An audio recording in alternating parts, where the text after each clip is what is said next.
What's up, everybody? Welcome back to the BCA podcast. Today we have a special guest who has an incredible story. A guy I've known for a long time, since like seventh grade, since we was kiddos, 12 Yes, years old. sir.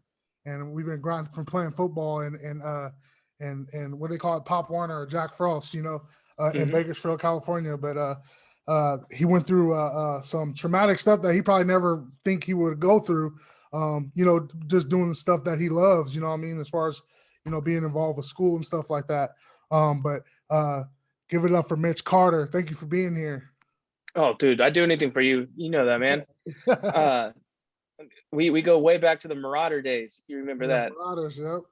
So, but yeah, no, man. I never thought that I'd have a story worth telling. I actually since then I didn't think my story was worth telling until I've had Yeah. a few people come up to me and be like, Uh-huh. "Oh, tell me about it." I'm like, "Oh, well, pull up a chair and let me tell you what happens." Exactly. So so cool. Let's get into for people that don't know the situation, like how I first started, like what were you thinking, like the day like of school or whatever? Like what was the whole plan for that? And then we'll get in as that story goes, we'll get into your recovery. Yeah. So I wasn't originally supposed to be like. So I was the class president, and I was, basically running. I was in charge of running rallies and whatnot. Yeah. We had a plan that we had a mascot, and then we had another person who was going to be in a chicken suit to mock the other school. But the person who was supposed to be in that didn't show up that day. He was sick, and then my activities director was just like maybe 3 minutes before, like they should have scrapped it, but they didn't. They're like, "Hey, we spent $300 on this suit. Someone needs to get in it." And so me being me was like, "Dude, all Yeah, right, I'll just do it," just yeah. because, like I didn't think anything of it. So I didn't really know. I didn't know the danger. I didn't know that I was in trouble. I thought I was just helping out. Just I'm a middle child. I've been raised to just go with the flow, do Yeah. whatever needs to do, whatever is like, if I can make a situation go smoothly, let's do that. Yeah. And so that's basically why I was even involved. Did you stop playing football? Yeah, so I had stopped playing football because I was getting really good at baseball, Okay. and there's a few different schools who were recruiting me. Hmm. And so instead of playing football my senior year, I decided to go all in on baseball. Baseball. And Yeah. I was, dude. So the day after everything happened, I had a college scout. It was like a scout, like I don't know how to A think of it as recruiter. a tournament. Like, yeah, just Yeah. like a recruitment tool where just everyone goes. So Hmm. I actually went the day afterwards, and I could not play. And I showed up. Um, I just remember the reason why I showed up was because I didn't want to acknowledge the fact that my life had been altered. Um, I showed up. I should not have been there. I couldn't walk. I couldn't do anything. And my coach put me in a situation at one point where basically all I had to do was stand there. But I had been practicing for almost 10 months straight for Yeah. about 4 hours every single day for this tournament thing, you know? Yeah. So what Wait, I don't think people, my fault. We kind of skipped over. Let's move back into that oh, point, and then let's talk mhm, about what happened, because people were like, "What the heck? He just skipped over it." So yeah. let's all right. We going back to that day.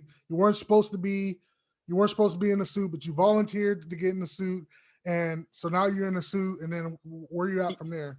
Yeah. So, all right. So right before that, right. So there's a group of our activities director, there's me, and then there's two other people that are in this group. All right. So when I say that I didn't necessarily like jump up and down and be like, "Oh, I'll do it," like kind of like Yeah. think Hunger Games style. It wasn't really the case. It's just she's looking at me and she goes, "We need someone to get in it." The two other people already had jobs like for this skit, I guess you can say. Mhm. And so she's like, "We need someone to get into it." And then like looks at me. I'm like, "All right." So I get into this chicken suit. All right. And I was told to instigate the football team. they know that it's me in there, and so they're not going to touch me, and they just go do whatever I could to instigate them. Think of it like as the San Diego Fighting Chicken. Do you remember that thing? Yeah, but I understand the picture. So the picture is like, you're gonna go in and you got the suit on, and you're gonna mess around. Because we always, like, at BHS, we always had the thing, like, even with like Centennial, we call them like the Chicken Hawks or whatever. Like, we always Exactly. had rivalries where, like, we mess Mhm. around and we understand, like, that's what it was. But obviously, Yeah. this is a different situation. So that was the plan. And all right, and keep in mind, this is a high school rally. You're not thinking, I'm not, I'm not a professional. They're not professionals. It wasn't anything more than that. Mhm. Well, when we first start the rally, I'm out there, and I get tackled by 3 different kids, just like boom, boom. I was like, all right, well, this sucks. That hurt. Like, what the hell? What am I like? I'm not doing this again. Mhm. So I come off, and when I come off, I talk to the activities director. I was like, hey, I'm not going back out there. I didn't think this was going to happen. And she goes, okay, those kids got taken away. It's not going to happen again. They were telling a joke. And I was like, How did you okay, I guess feel? I'll go Like, back out there. how did you feel? Like, and do you remember, like, when? Because in the video, I seen the video, and like, once, like, the kids tackled you, like, everybody started, like, coming on and all that. Like, how did you feel during that time? Were you like, what the hell? Like, All how right, so there's a video out there that shows like 10 minutes before it happens. I got tackled 10 minutes before, like, oh, it was two different everything parts. happened. Yeah. So I came off the first time. I was like, I'm not going back out there. Like, you can't make me go back out there. And she's like, oh, we'll protect you. That no one will touch you again. So I go back out there, and then I get tackled by 2 kids. Like, you played football with me, I don't go down easy. And so, like, I kind of got away, but then the whole gym basically came down on me. I think with all told there was 37 people who were involved in. Yeah. Started out with tackling, started out jumping, and then there was Yeah. beating the crap out of me. Like, there was a kid who got on me, and most of the damage that I had to my brain. So I had what's called a traumatic brain injury. Mhm. And I had to relearn how to talk. I had to relearn how to basically think and read. Wow. But the reason why that happened is because he had gotten on me, and there's other people holding my hands down.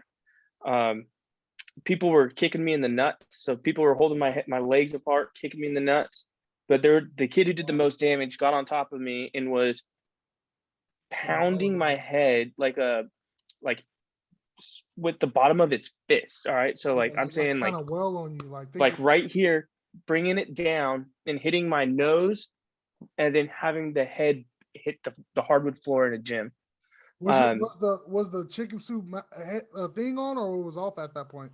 No. So that came off like immediately. So that wasn't on. That had like nothing on me. So, like, they hit it. So what happened is that they hit me at first, and they broke the beak. So there was a beak that was on it. It crushed it in and broke it. And so I don't really. I ended up losing consciousness, and one of the reasons why that happened for a little bit was because someone jumped out of the stands, and so, like, I'm laying my head. I'm like this, right? Because there's a guy on top of me hitting my head. He stopped, and I look over like this, and someone comes and kicks my head like he was kicking a PAT. So he kicked it, and that's when I lost consciousness for a little bit. Oh my gosh. And then, believe it or not, the person who actually saved me was our school mascot. He drugged me out and, like, saved me from being in there. Killed you. Like, Yeah, dude, I was very lucky. I went to the doctor. So there were some other things that happened immediately afterwards.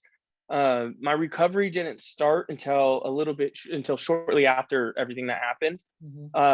Because the people who were involved were supposed to be looking out after me, instead of, like, getting me in an ambulance and getting me the help I needed. Yeah. They put me in a room, brainstormed about how they can save their jobs, and then didn't call my mom or anything like that. So my mom my mom at that point had no idea what was going on with me. Wow. And that was the crazy part, is like everything like bad that could happen to me happened at that moment with people I trusted. Yeah.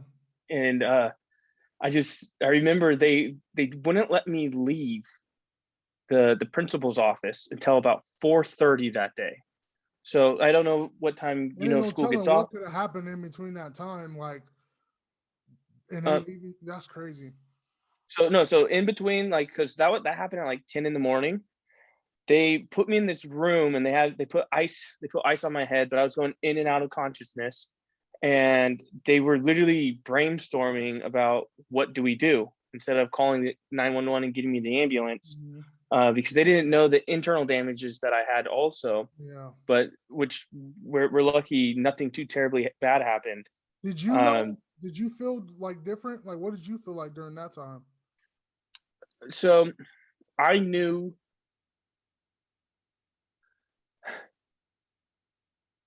I was so dazed and confused. All right. So what I mean by that is I had no idea what was going on and where. Okay. I didn't know where I was. I didn't know who I was. I didn't know anything. So I'm at this point, they're waiting for me to come back into so for like 6 hours, they're waiting for me to come back into knowing who I am. Yeah. Does that make sense? Yeah. So they asked me what day is it? Who's the president? And I'm like, I have no idea what's going on. And so they waited for me to be able to tell them who the president was before they let me go home. They had called my mom and told my mom earlier in the day that I was in a fist fight, and that that it wasn't my fault, but that I was in a fist fight and that there's nothing to worry about. And so when I show up at home, all right, so I drive home, which I should not have. Drove home, and my mom looked at me and was like, what the, like, she saw that I was not just scratched up a little bit. My face was all messed up. I chipped, like, I was black and blue. Like when I took off my shirt, it looked like I had been shot, like with paintballs, just like all over. Well done, yeah. And I just remember, so that was like basically where that was. But I never really regained my mental faculties all the way back, if that makes sense. So from the moment of me waking back up, and then like from losing consciousness to today, that feeling of like not being able to process and this fogginess, still to this day has not left. I still have, like, I'm still dealing with the repercussions of those individuals, of that situation. And then so now that you kind of got you kind of basically got the understanding of that you probably have a brain injury and all that stuff from going to the doctor and stuff. So what at what point did you start like recovery? And then also what point did you start like, okay, I'm about to sue the school because I gotta pay for this stuff. I was done wrong, and you realize everything in that situation was bad. So what people don't realize is we had to fight.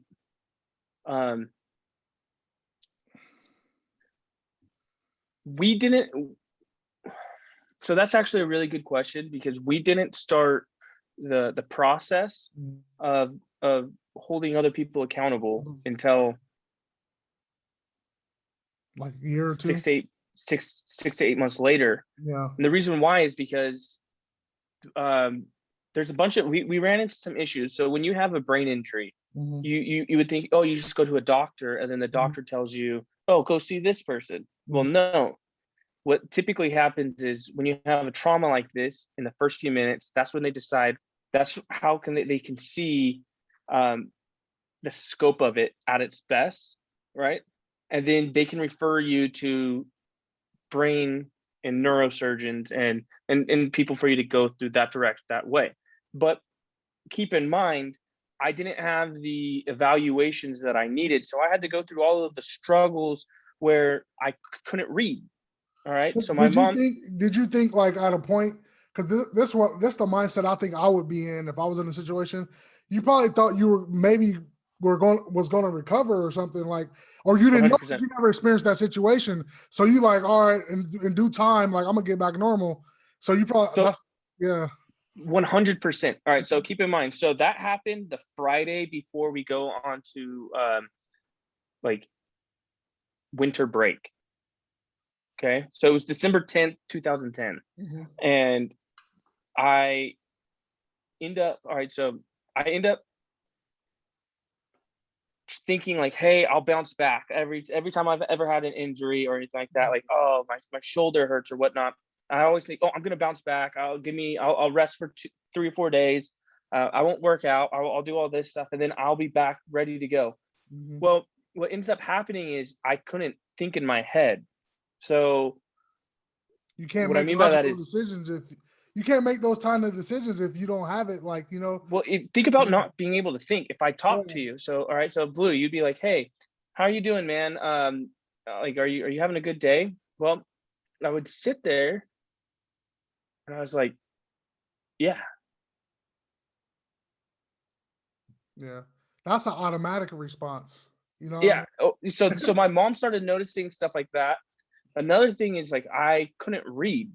So all right, so I've been reading at a college level since I was in the 6th grade. I loved reading, and the biggest, when I knew something was an issue and I like trying to articulate that when you don't know how to formulate words like I used to be able to, like sentences and everything, it sucked. And I knew that there was something wrong. And so we thought that it was an emotional trauma, right? So we thought it was an emotional trauma from everything that I went through, that it was basically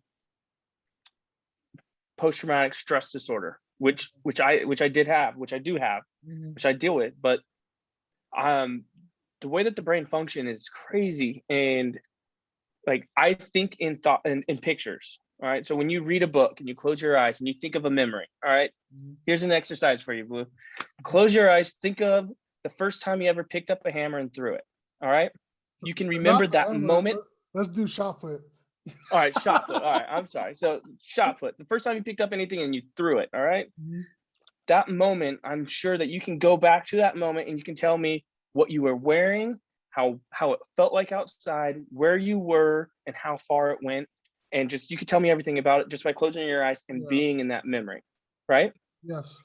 Now, I can think of the memory, but I don't see it anymore because of the brain injury that I have. My brain doesn't think that way anymore. So I know that I have a memory, and I know what the memory feels like, but I can't see it in my head anymore. It's like I can't picture anything anymore. Wow. So and that must feel like way different. Like you lost that part of like something you used to have. Like, yeah, and that's important. Like you don't realize how important something is until you lose it. Like, like an example that I have.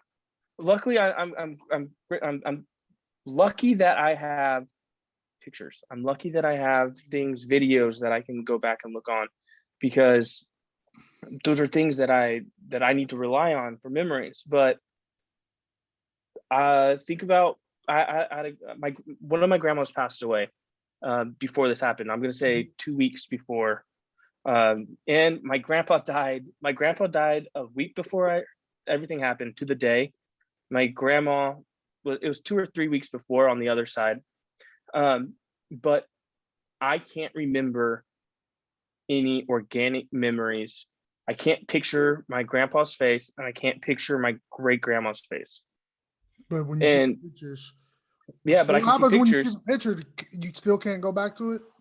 Even if I see the picture right here and then look over this way, I don't feel the memory. So, and the thing is, when you go with memories, like, you know that there's a memory there, right? So like, at least this is the way I can describe it. I know that there's a memory there, but I can't like access it. Like I don't have access to it. So it's like, I know that it's there, Yeah. and I can still get good feelings from it. So I still can have nostalgia from it. So I like watching videos a little bit more because you can hear voices. And so I can hear a voice and then try and like go back and I can feel the memory. It's just something that I do. There's nothing Because really into the. the sound you can remember. That's one of the first things you actually like start to, I guess, like internalize as a baby is like sounds and songs because you can go back to that. Yeah. But it's normally that's associated with pictures too and stuff like that and video. Yeah. And so like that goes with learning too and like Mhm. reading. So like when you read in your head, like You the pictures. biggest, Yeah. so the thing for me is like I could read, if you're like, hey, read this sentence right here, I would be able to read all of the words that are on the paper. But then if you were to ask me, what did you just read? I would be like, I don't know. I Yeah. can't tell you. Or one of the tests that they have you do. All right. So when they're testing for your brain, for when they're testing for brain injury, Mhm. they have you close your eyes and then count backwards from 100, but only by 7. So you have to count in your head and go back 7. All right. Yeah. So you go 100 to 93. So you can go in your head and you can subtract 7 from 93. I'm sure you can, right? Yeah. Well, I can't in my head. So, and that's the frustrating part. Is like I can write it down and I can do it, Yeah. but if you But were to have me do that, the and I automatic can't keep, picture and stuff. yeah, so I can't do that. So that's just one of the things that I've like had to overcome. What about, so we talked about two, so I kind of skipped the part two, but so now like you're in this situation, obviously the recruiting stuff is out of the question, but you thought you were 100%. going to bounce back, but how did that affect all that stuff? What happened with that part? Oh, so um, because of the injuries in my head, my eyes were shifted just ever so much in my head. Mm-hmm. They're off. It's something like it's like 1/18 of an inch or something like that. Mm-hmm. So that makes my depth perception off. Wow. So I struggled mightily in catching a baseball. I was a catcher. I made varsity my freshman year at BHS.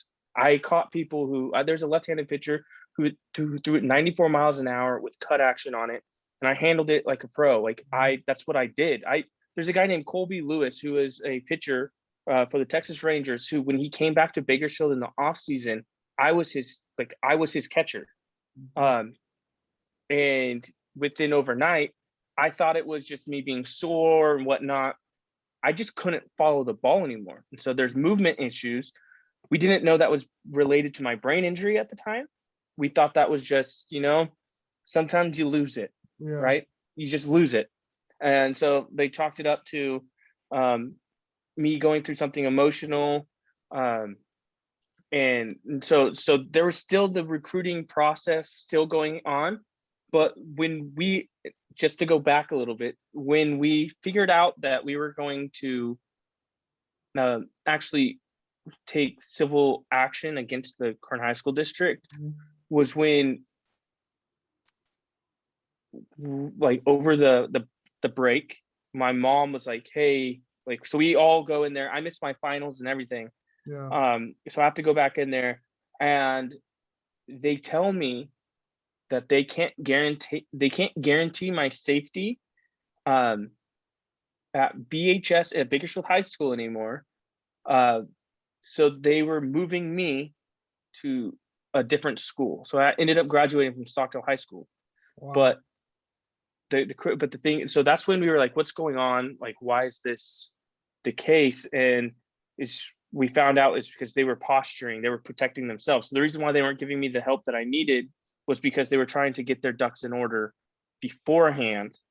If that makes sense. So that makes sense. they weren't helping me with like insurance. So this is something that like they should have paid for to get my, like, For sure. since it happened on school grounds under their supervision, they should be taking care of getting me the medical help I had. If they would have just taken care of the medical help like not even if they would have just taken me to the doctor Yeah. right when it began, and so that I could get the medical help that I needed, that could have saved me 6 months, 6 month stay at the Center for Neuroskills, where I had to basically relearn how to talk. I had to really learn how to read. I had to relearn how to do just basic normal things. It could have been all avoided if they would have gotten me the help I needed. They would have done the thing they were supposed to do instead of Yes. trying to protect themselves at that moment. Because hmm and then especially given the fact that it happened before with a teacher, Yeah. like Well, they should already know. we didn't even know that happened until Yeah, I'd later. have never heard of it either until I read about it, and I was like, "What? When did this happen?" But it Yeah, happened under the before, way same before, like activities 5 years director. before us. Huh? Under the same activities director. Yeah. But my story, all right, so believe it or not, my story that I have isn't about like the lawsuit, because I'll tell you, people make Yeah. mistakes. People make mistakes, and I've chosen to forgive. I'm in a situation to where I can forgive, and get better. But that my story basically starts right there, because Yeah. I thought I was gonna go pro. I was gonna go D1. I was gonna play for 3 years, and then I was gonna make the move and go pro. Who knows, play a few years in minor leagues, and then be the next MLB superstar. Like, that was my game plan. But then my life changed in 30 seconds. And then I had to learn how to fight, and I had to learn how to truly work hard. So there's a difference between, like, when I used to play football and when I used to play baseball, working out every single day, I thought was working hard, right? Doing the little things. And I thought that was really what working hard was about. But the thing is that's not true, because, working out to play a game that I really like is the bare minimum, and I enjoyed it. It was super fun. That wasn't hard work to me. But I've learning how to read again when you are 18 years old, and learning how to read and comprehend what you said or what you're reading, that's hard work. Learning how to talk without stuttering when you had never stuttered before, that's hard work. All right. Learning how to take care of yourself, and remembering how to just remember how to do stuff. So I use a lot of lists, and, like, if you were to see my office, everything is like, I have calendars, I have sticky notes, everything's telling me and reminding me about what's going to happen tomorrow. Now, that's hard work. That's exhausting. And so basically, I never gave up in anything that I ever did or do. And that's why I'm able to do what I'm doing now, because I beat the odds. I recovered. My mental faculties is back to 97%. So what was your focus? So now we talked about it. Your I guess your aspirations for playing baseball were gone, and in high school you graduated and you're done. So what did you end up doing after the fact? Like, what were you doing? Did you go to college? I don't even know. I haven't talked to you in a minute. What did you Yeah, end up so doing? I actually went through college 3 different times. Yeah. I took a total of I ended up failing a total of 39 units over 3 years, like 3 different times. I was going back to work, but you need to remember that I went from being in gate and advanced placement classes to Learning how to read again, learning how to read again and getting super frustrated. And I bit off more than I could do, because keep in mind, I was always top of the class. I was always the number one person. I was always, if I wasn't the best, I was working to be the best. Exactly. It doesn't matter what I was doing. If it's in the classroom, we were playing chess, we were playing checkers, I wanted to be the best. And when I would go to these classes, I couldn't read the books. I couldn't understand the books. I had to relearn how to do it. And what I ended up learning is I can do one class a semester. All right. I can do one class a semester. and I will get an A and I will be at the top of the class. But as soon as I put more on than one, more than I can handle, so when I would overstimulate my brain. I would have severe anxiety. I wouldn't be able to function because think of it as my brain was running. It's taken me a long time to relearn these skills, but it was basically like my brain was like overheating because it was having to do so much processing and learning, just talking, writing and reading. My brain was working way too hard to do it. So I had to like go get professional help to alleviate that. I had to basically rewire my brain. And so I went to school, and then I ended up stepping back from that because it was too much. And I went to work at a hotel. I worked at the Holiday Inn Express in San Clemente, California, where I actually excelled because what I was doing is I was just getting better and talking every single day to different people. When did you move out of Bakersfield? I had to move with my parents. My parents moved like right after my senior year to San Clemente, California. And I couldn't live on my own because of the issues that I had. So I had to live with them. And so keep in mind, during this time, I'm having this internal battle with like me. I don't know what's going on. I can't tell you why looking back, it's easy to say like, hey, this is why everything's going on. But keep in mind, I'm living my life. I'm at my lowest. All right. So I'm going through the emotional issues of, you know what? I was a Division I athlete that is no longer a Division I athlete. 2, I can't read anymore. 3, I'm having post-traumatic stress. I've never had anxiety before. Now I'm having anxiety attacks on the freeway. I can't I can't make food for myself because I can't I can't do the ingredients the right way. My mom's worried about me. I'm super depressed. And so people hear this and they think, oh, depression is just being super sad. And you know what? To an extent, that's an over explanation of it. But I was having to live through this and not know the answers and not being able to have the answers because the answers were hidden from me at the beginning. And so we have to go the back route to getting help. So I had to go to my doctor. So then my doctor did his tests and stuff like that. And then referred me to other doctors who then referred me to other doctors who then, in order for me, because I ended up getting into Cedars-Sinai. I don't know if you know that hospital or not. That's a big hospital out here in LA. Yeah. So in order for me to get in front of the neurosurgeon in Cedars-Sinai, I had to go through probably 12 different doctors who would say, hey, you have something wrong with you. We can see the brain function. It's wrong. We don't know how, this isn't our specialty. We're going to give you to someone else. So we had to go the ass backwards way to get the help that I needed. When I got to the doctor in Cedars-Sinai, she's this very sweet doctor. We do all of these tests. We get all of this imaging done. She comes back to me and she goes, or in front of my mom and dad, she sits us down and she basically explains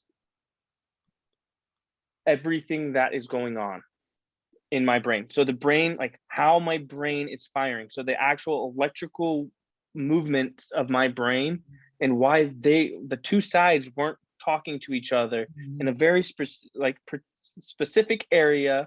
And she goes, this is an example of a traumatic brain injury. And she goes, you are running out of time to fix this. You needed to be getting this help the day after it happened. And now we're starting. And she goes, I can tell you right now that you're going to hit a ceiling. Your brain function will never be back to what it was. You'll never be back there. So starting out, that was like an issue. And that was basically when like rubber hit the road for my recovery, because Cedars-Sinai, I had my treatment there, and then they actually referred me to Center for Neuroskills, which is the way that they described it. It's the Rolls Royce of brain recovery. Yeah. All right. It's actually, one's in Bakersfield. So there's 3 in the world. One's in Denver, one's in San Francisco, and one's in Bakersfield. It was created in Bakersfield. That's crazy. Like out of all the places, right? Yeah. And so we were lucky that, we're from Bakersfield. We knew about it. And so that's when I actually started. I was an inpatient there, and that's when I learned more about things that I had. Have you ever heard of a thing called perseveration? I think I have. So perseveration is kind of, it's where you stick on one thing. Yeah. Okay. So you can't let it go. I was having hard issues with perseveration, and so I got that fixed. Were you having like those times where like you would repeat the same thing over? Like that's perseveration. Yeah, yes. Exactly. Yeah. So it's like I would be like, "Hey, Blue, let's go to lunch tomorrow." Right? Yeah. We would be talking for a little bit more, maybe 45 seconds ago. I'll be like, "Hey, brilliant idea. Let's have lunch tomorrow at lunch, like 1:30." And you're like, "We just talked about that." I'll be like, "Yeah, okay." Then we talk a little bit more, maybe 5-7 minutes later. I'm like, "Brilliant idea. Let's go get some lunch tomorrow." Wow. And that was like every day. That was with everyone I talked to. And yeah, so, I know some people that have that, like literally, like that suffer like brain injury, and like their situation a little different. I'm right here. They just live with it. Yeah, exactly. But I'm talking about, I know people that I know on the streets, like that I'm like, they're never getting recovery. They just let it happen, like car accidents and stuff, and they repeat themselves. But the people like that's around them, they understand, like, yeah, he isn't all the way there, but it's sad, like some people don't get recovery. Hey, it's interesting you said that. All right, so we're gonna circle back to what you just said. He's not all the way there, because I'll get to that. Yeah. But I wanted to tell you about Center for Neuroskills a little bit. So this isn't a crazy place. This isn't like a mental institution. Okay, so it's not people who are mentally like schizophrenic. This is for brain injuries. The person that was my roommate was an American sniper. So he was in the military. He was a sniper. He was shot in the head. Okay. Yeah. He had, so like the way that his arm, his head looked, he was missing half of his brain. So literally like this part right here, like just, it was gone. And so that's the type of injuries that I had. There was another guy who was one of my roommates. Also, he was in the British military. He'd gotten what's called the Hanta virus, which is a virus that comes from rat poop, and it eats your brain from the inside out. And so like there's all of the people who were with me, like they were in car accidents, they were severely injured, and army people. And that one, it really sucks, because when you look at me, I'm not maimed, like I might not be what you call beautiful, but my mom calls me beautiful every day. And you beautiful, man. What you talking about? Oh, dude, I'm glad that you said something right there, because that would have been a bad joke that didn't land. I would have been super sad. But I don't look like who you would say is not all there. Yeah. And I've learned how to talk better. So most people, they'd figure out something is not all there probably 25 minutes into it. But for the majority, people don't realize what's going on. And so I feel bad for people who couldn't get the help that they needed, like the people in the streets who don't know that they have a brain injury because they didn't get the proper help. And since like we're talking about it, what's been some of the how to say it? I would say what's been the toughest part about like that situation where like people don't understand that you have a brain injury, and when you communicate to them, they look at you like this. You know what I mean? They look at you Yeah, wrong because of who you yeah. are. So that is something that I don't deal with very well. I can honestly tell you, I get angry, I get mad, and I have to change the way I think about it because you know what, they don't understand, and I will never. Uh, one of the issues with my brain injury is I cannot read social cues very well. Mhm. Okay, so what that means is, let's say me and my fiance we're out having a dinner, right? And I'm talking to you about something. I could say something that is borderline inappropriate and Mhm. then not realize that it was inappropriate. So she will be giving me a like a why the like what the heck face, right? Yeah. And then you could be sitting there like you want to just beat my ass because I said something offensive, Yeah. and I would be like completely confused and oblivious to the fact that you're upset and she's upset. Exactly. Um, so I would say that's one of the hardest things. But I also want to say like when people hear that you have a brain injury, they assume that that means that you are they equate that to being stupid. They equate that to being less than where you are, Mhm. right? And just because I have a brain injury, my IQ is still just as high. And that was actually part of the reason why my How you bounce back? well, I'm gonna say maybe not bounce back, but that was why my Yeah. fall was so bad is because I knew what was going on, right? But I couldn't articulate how to say it. Exactly. Like my IQ never changed. It still hasn't changed, but how my brain works is different. And that's the hardest difference like that's the hardest part for me to tell other people is like, don't talk to me like I'm stupid because I understand I Yeah. might sound stupid when it's coming out, but I'm getting exactly what you're saying. Man. Yeah. Like, like I'm an adult. I can tie my shoes. Luckily, I can make my own bowl of cereal now. Like there's a bunch of stuff that I could do myself, but That's like how like my mom before she passed away, she had a stroke. She had multiple strokes. One time she mhm, recovered and then she was fine, but the last time she had one, it was bad. She couldn't walk anymore. She couldn't talk anymore. But I knew my mom understood everything because when we talked to her, she still respond like how she would before. So like I never talked to my mom while she was dealing with the stroke like she was like dumb or anything like oh she don't understand this. I talked to her exactly like I talked to her before, and it was the same kind of. I appreciate that same kind of like energy. It was obviously different, but I understood that she understood me. You know what I mean? yes, yeah. That And was the my good thing part is like about it. what really sucks is like I don't want to tell people my business. Like I Yeah, don't want people unless there's something that comes up where I have to be like, I am so exactly. very sorry. I do have a traumatic brain injury. And there's something that draws attention to it. I don't want to tell people that because they will immediately treat Judge me. you. They'll judge you. Yeah, they'll judge me and then they'll look at me.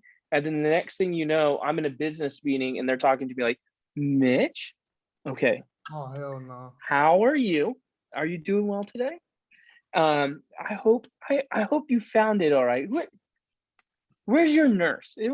Is she out there? I'm like, oh my gosh, that's not how this works. Man. And then the Like, microaggressions and stuff like oh yeah, and that's basically yeah. The microaggressions are something that are I have to learn how to do better with.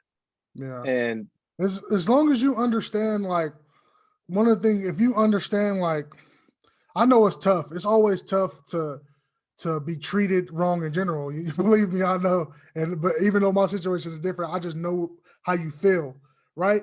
But sometimes you got to understand the ignorance of people in general. that's The what it ignorance of is. people. If you can understand that, if you can come to terms like there's times where you can have the emotional response of that because you just like, man, I'm tired of it, you know. But then there's I times you got to be like more what they say, empathetic. You know, just like you would want them to be empathetic to you and stuff. It's mhm. like you got to understand, and then sometimes like this right here is going to help people understand. So like our talk is going to help whoever listens to this, and they might have a family member that has a brain injury, and they may be doing stuff that they don't know is offensive or ignorant stuff. And now they're able to see like, oh, this is how he probably feel. I'm gonna stop doing that. And they're gonna, try to treat other people better. 100%. I couldn't have said it better myself. And the thing is, so the problem is most people are ignorant to the brain facts that I know now, right? Yeah. Because of everything that I've gone through. I was ignorant. The reason why it took so long for me to get the help that I needed to be able to do what I can do, let's put it this way. I had to relearn how to read and write and do all that stuff. So I'm a real estate agent. I'm a realtor now. Yeah. And I took the test, and you're given 3.5 hours. You're given 3.5 hours to take the test. Mm-hmm. I took it in 45 minutes. Okay. And I passed the very first time, which is really hard to do in the state of California. You a beast, man. Because I studied, it depends on who you ask. I studied way harder than I needed to, but I took the test in 45 minutes because I wanted to make sure that I knew and I could read and everything like that. And the reason why I was able to do that was because of the help that I was given at the time that I got my help. And the thing is I think that I still could have played baseball. I still could have gone to school, could have gotten my degree if I would have gotten the help. If I could have helped myself a little bit better, and I could have, instead of being at 97% recovered, say I could have gotten up to 99. Who knows? Maybe even 100. But you never know. It's all, you're looking back at it, and you can't really say that. Yeah. And you can still be an athlete. They got stuff for like people with disabilities and stuff. Dude, probably be a shot put. I'll train you, man. If you want to go on that journey to go to Olympics, man. Dude, I'll tell you what. If you want, I can tell you this. And you play baseball too. We can do javelin. Dude, I will tell you. We'll talk. We'll connect. I'll tell you right now. Okay. The fire inside me. I never give up. Yeah. All right. And so I played softball. I did some other things here. Javelin would be something that I would destroy. And I would tell you right now, I would put up not PRs. I would put up world records at Cal Poly Pomona. I would put up world records. And the reason why I can say that is because I have a traumatic brain injury, and I can't visualize things, so I have to make it happen in real life. Yeah. And that was a little bit cocky, but I think you get what I'm saying by that. It's like if I want to do something, I can't sit down and dream about it. I have to go do it, because otherwise that's not going to happen. That's true. That's and true. I feel what sucks is like I wanted to come in here and I wanted to have this conversation because I think there's a journey for people who are like me, who they might not know what the hell's going on. Why they can't tell, why can't I read anymore? Why can't I talk anymore?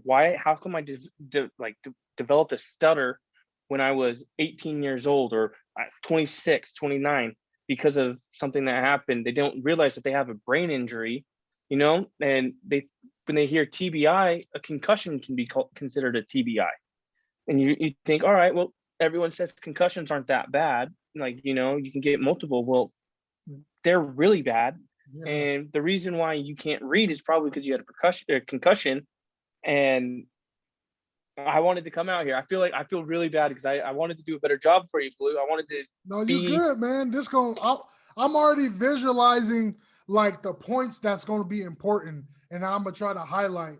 All of it is important, but there's points I'm like, this gonna hit because people gonna understand like this is what you get, and don't think about an expectation. This is real. Like this conversation is real. I know I started off with the story, and you always got to go back to the story, but now we get into like, man, like you overcame a lot, and that's what we stand for, breaking the chain. For some people thought you were going to do this, or you may have had a thought that you weren't going to, doctors may have said you weren't going to get to this point.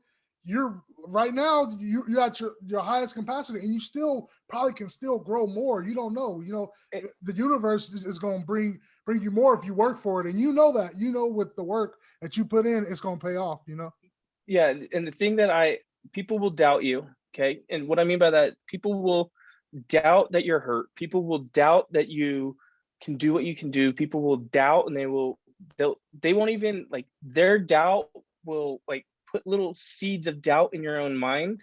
Facts. And so then, like, when anyone else puts a little bit of doubt, it's like watering those seeds in your own mind, right? Facts. And I think so it just lives in there, right? And it lives in your head, and you're like, maybe, you know what, maybe I'm going to keep being this POS, you know, maybe I'm only going to keep, maybe I can do this. And then, you know, what happens is you start thinking, oh, I am a POS. So then you go and do terrible things. You do things that aren't on your road to success. You need to wake up every day, and you need to do, like, you will be what you say you are. Exactly. Right. Don't let your tell yourself change. You can't let your environment or people change what you're destined to be. Like, this is the one thing I was talking about recently in general. Like, belief and confidence will shape who you are if you put action to it. If you don't believe what you're doing, if you don't got confidence in what you're doing, you more than likely you're gonna stay in that box, and you never will do the things that you inspire to do. But if you actually believe in yourself and you get confidence and you learn, and when people tell you something, you like, you got that competitive spirit already. So I'm pretty sure that helped you move along, right? That helped you get back. I can tell you. All right. So the confidence, you know, I've heard that I've had coaches tell me exactly, like, they're probably the same coaches you have that tell you confidence. Oh, excuse me. Sorry. That tell you confidence is key. Confidence is key. Like, and believing in it. I used to believe I knew what that meant. Okay. So I know, don't take this for granted. People will believe what you tell them. Okay. So when you tell them to believe in yourself, that doesn't necessarily mean like you sit there and you think, oh, I can do it. I can do it. You have to think about the processes of like what you're doing, understand what you're doing is going to make it to where you can do. So I know that sounds like I know exactly what you mean, man. Like, I know like the reason just why I believing in say yourself, that. it's like believing in your plan, taking an action. Like, for instance, right? This what I'm doing now, the podcast, right? I can obviously tell myself I can do it. All I got to do is do this. But like, my belief in what I'm doing, I'm not worried about whoever watches it. My views ain't at 1 million or nothing. I don't care. I'm about to just be consistent, and I'm gonna work at it, and whatever comes of it is what the universe was meant to be. All you Exactly. People, I guarantee you, people say, oh, you're starting a podcast. Okay. Right. Like, they're going to always tear you down until, you know what happens? Someone watches your podcast. I watched your podcast. And then I was like, I swear to you, I'm not making this up. My fiance was right here. She would tell you this. I watched your podcast, like when you first came out, when you had the Olympian, your Olympian, I can't remember her name. Whitney Ashley, that's her name. There we are. So I watched that one. And I was like, dude, I hope someday I can be a part of this. I swear to you, I thought of that. And then you hit me up and I was like, hey, congratulations, you're doing great. And I was like, I don't want to say anything, but I hope he says something. And then you invited me on, and I was like, dude, let's go. I was like, I can't tell you how excited I was. And that shows the power of, like, what is the coincidence that you thought that, and I end up contacting you after years of not even really talking to you. You know what I mean? Like, that shows you the power. Like, it's above us. Like, when we think stuff and manifest it, some of that stuff works, but we got to put it in action. I can tell you this. And so when I came on here, I had 3 goals. I had 3 goals of like what I wanted to make my impact on your great show. Okay. I try and be genuine with every single person I encounter, so that they know that, like, when I tell you I love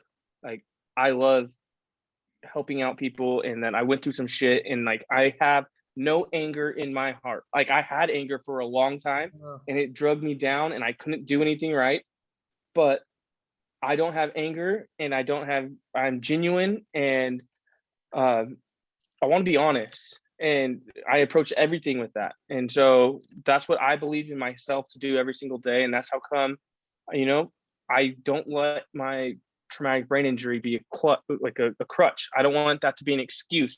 because everyone's going to tell you there will be a reason every single day that I wake up where my traumatic brain injury affected me in a negative way every single day. Mhm. But I'm not going to allow it to, because I'll tell you right now, you know, I don't like excuses. I'm not going to give you an excuse. I can always do better. That's real. And that's what I wanted to come on here and sell people, is like, you know, like, in order to break the chains, like what your podcast is all about is be honest, have integrity, and then don't give up. And that's basically what my story is just be genuine. And, you know, I haven't reached the goals that I've met, but I've exceeded all of my previous goals. You know, once I hit it, I go on, what's the next one? What's the next one? And, you know, I appreciate it. I appreciate you letting me tell my point. For sure, man. Thanks. We'll wrap it up around there. But hopefully, man, I could probably even get you back and we could talk more about your real estate stuff, man. Oh, dude, that's what I wanted to do. Yeah. And I think one of what people don't realize. All right, so there's two principles of real estate that I really want to get into with you. Maybe not right now, but the next time I come on, where it's like, people, if you want to grow your wealth, which is different than acquiring wealth. If you want to grow your wealth and actually have a process, you invest in real estate. It will always be the number one way to grow your wealth. And then the second thing that I always tell people,